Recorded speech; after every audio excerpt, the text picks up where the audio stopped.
আসসালামু আলাইকুম everyone, welcome to শেষ সকাল ব্লগ। সবাই কেমন আছেন? আশা করি দেশ বা দেশের বাইরে যে যেখান থেকে ভিডিওটি দেখছেন আমার সকল প্রিয় আপু ও ভাইয়ারা অনেক ভালো আছেন, সুস্থ আছেন। আমিও আল্লাহর অশেষ রহমতে এবং আপনাদের সকলের দোয়া যেমন আছে আলহামদুলিল্লাহ। তো ভিউয়ার্স, এই তো এখন বাজে বেলা 10টা, মানে সকাল 10টা। তো আমি আমার ব্লগটা আরম্ভ করলাম। এই তো যথারীতি আমি বাগানে চলে আসছি গরমের হাত থেকে রেহাই পেতে। আমার মতো ওই যে আরও সকলে ওই পাশে বিছানাপাতি নিয়ে শুয়ে আছে, বসে আছে, এ আর কি। এই তো আমি আমের ডালে বসে আছি আর মনের দুঃখে পা দুলাচ্ছি। সবাই মনের সুখে পা দুলায় আর আমি মনের দুঃখে পা দুলাচ্ছি। তারপরে এই তো দেখি আমি বাগানে আসার পরে এই যে পুচকিগুলা সব খেলতেছে আর এরা সবাই কি খেলতেছে আপনারা নিশ্চয়ই বুঝে গেছেন। হ্যাঁ ভিউয়ার্স, এইটা নাম হচ্ছে কিতকিত খেলা বা কুতকুত খেলা। আর এই খেলা আমার মনে হয় না ছোটোবেলায় কেউ না খেলে রয়েছে, সবাই খেলেছি আমরা ছোটোবেলায়। আমি তো অনেক খেলেছি। তো আমার সকল প্রিয় আপুরা ভাইয়ারা আপনারা কে ছোটোবেলায় এই খেলাটি খেলেছেন কমেন্টে অবশ্যই অবশ্যই জানাবেন। আর আমার ঠান্ডাজনিত কারণে হয়তো বা ভয়েস একটু সমস্যা হতে পারে, সবাই ক্ষমার দৃষ্টিতে দেখবেন।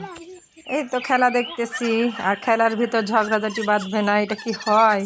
এই যে বলতে বলতে বেঁধেও গেছে ঝগড়া। তো যাই হোক, আমার প্রিয় সকল আপু ও ভাইয়ারা যারা আমার ভিডিওটি দেখা শুরু করে দিয়েছেন তাদের কাছে রিকোয়েস্ট, প্লিজ ভিডিওটিতে একটি লাইক দিবেন, লাইক দিয়ে ফুল ওয়াচ করে দিবেন। কারণ আমি আপনাদের যার ভিডিও দেখি বা কমেন্ট করে আসি, ফুল দেখে লাইক দিয়ে আসি। আর যারা আজকে নতুন আমার চ্যানেলে ভিজিট করেছেন, তো আমার ভিডিও যদি ভালো লেগে থাকে আপনারা প্লিজ চ্যানেলটি সাবস্ক্রাইব করে পাশে থাকা বেল আইকনটি অন করে দিবেন। আর আমিও চলে আসব ইনশাল্লাহ আপনাদেরকে সাপোর্ট করার জন্য।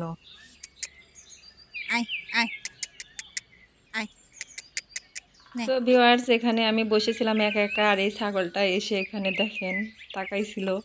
পরে আমি অনেক ডাকলাম, আসলো না। তারপরে একটুখানি ঘাস ছিঁড়ে ওকে দেখাতে দেখুন কি পরিমাণ চেষ্টা করতেছে আসার বেচারি। যাই হোক, চেষ্টা করতেই আছে কিন্তু লাস্ট পর্যন্ত ফেল হয়ে গেল।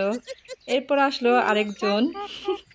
তো তিনিও চেষ্টা করতে থাকলো, বাট সেও ফেল। এই দুইটা বুদ্ধিশুদ্ধি মনে একটু কম। এবার দেখি 3 নম্বরটার বুদ্ধিশুদ্ধি কতটা আছে। তো উনি আসতেছে, এই তো প্রায় কাছাকাছি চলে আসছে। আমি ট্রাই করতেছি তাকে ডাকার, কিন্তু না, উনি বড্ড চালাক। যাই হোক ভিউয়ার্স, আপনাদের সাথে একটু মজা শেয়ার করলাম। আর এই তো এখন আমি বাসায় চলে আসছি। বাসায় আসার পরে অনেক দিন পর আপনাদের সাথে আমি রান্না শেয়ার করব। বড় আপু প্রতিদিন রান্না করে, যেহেতু বড় আপু আজকে বাসা নিয়ে আমার ভাগ্নির বাসায় গেছে। তো এখানে মা সব কিছু রেডি করে দিচ্ছে, শুধু আমাকে বলল তুই গ্যাসের চুলায় বসে বসে শুধু রান্না কর।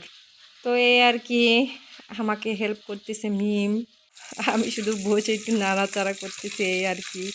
তো এই যে এখানে পুঁটি মাছ ভেজে নিচ্ছি। এই যে অলরেডি অর্ধেক ভাজা শেষ। আর পুঁটি মাছগুলোর সাইজ অনেক বড় বড় ছিল।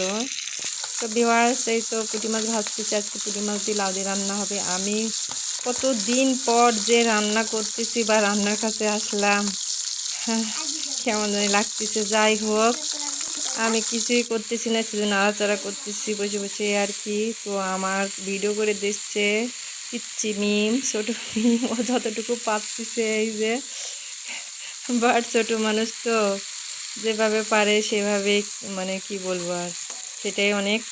যাই হোক, আমি এই যে মশলাগুলা কষিয়ে তাতে লাউগুলা দিয়ে দিলাম। এখন ভালো করে লাউগুলা কষিয়ে নেব যতক্ষণ না লাউ থেকে পানি বেরিয়ে সিদ্ধ হচ্ছে।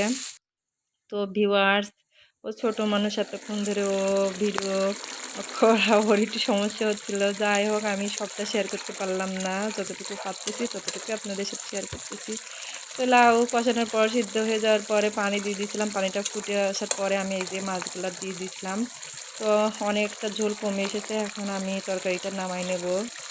এই যে একটু নেড়ে চেড়ে, তো পুঁটি মাছের তরকারিটা হয়ে গেছে। এইদিকে আমি মুরগির মাংস রান্না করার জন্য এই যে আলুটা ভেজে নিচ্ছি। তারপর আলুটা ভাজা হয়ে গেলে এদিকে সব মশলাগুলো দিয়ে দিলাম। তো আপনারা সবাই জানেন কি কি মশলা দিতে হয়। দিয়ে আমি ভালো করে কষিয়ে নিচ্ছি। এখন আমি মুরগির মাংসটা দিয়ে দিচ্ছি, এখন দিয়ে নেড়েচেড়ে ভালো করে কষিয়ে নিচ্ছি। এই তো। তো ভিউয়ার্স, পরে আমি আর রান্নাটা শেয়ার করতে পারলাম না, কারণ মিম চলে গেছিলো। তো আমার যেহেতু এক হাতে সমস্যা, তো এক হাতে ফোন ধরে রাখা আর এক হাতে রান্না করা সম্ভব হচ্ছিল না। তাই যতটুকু পারলাম আপনাদের সাথে শেয়ার করলাম আর কি। তো ভিউয়ার্স, আমার রান্না কেমন হয়েছে কমেন্টে অবশ্যই জানাবেন। আর সবাই ভালো থাকবেন, সুস্থ থাকবেন। আল্লাহ হাফেজ। আসসালামু আলাইকুম।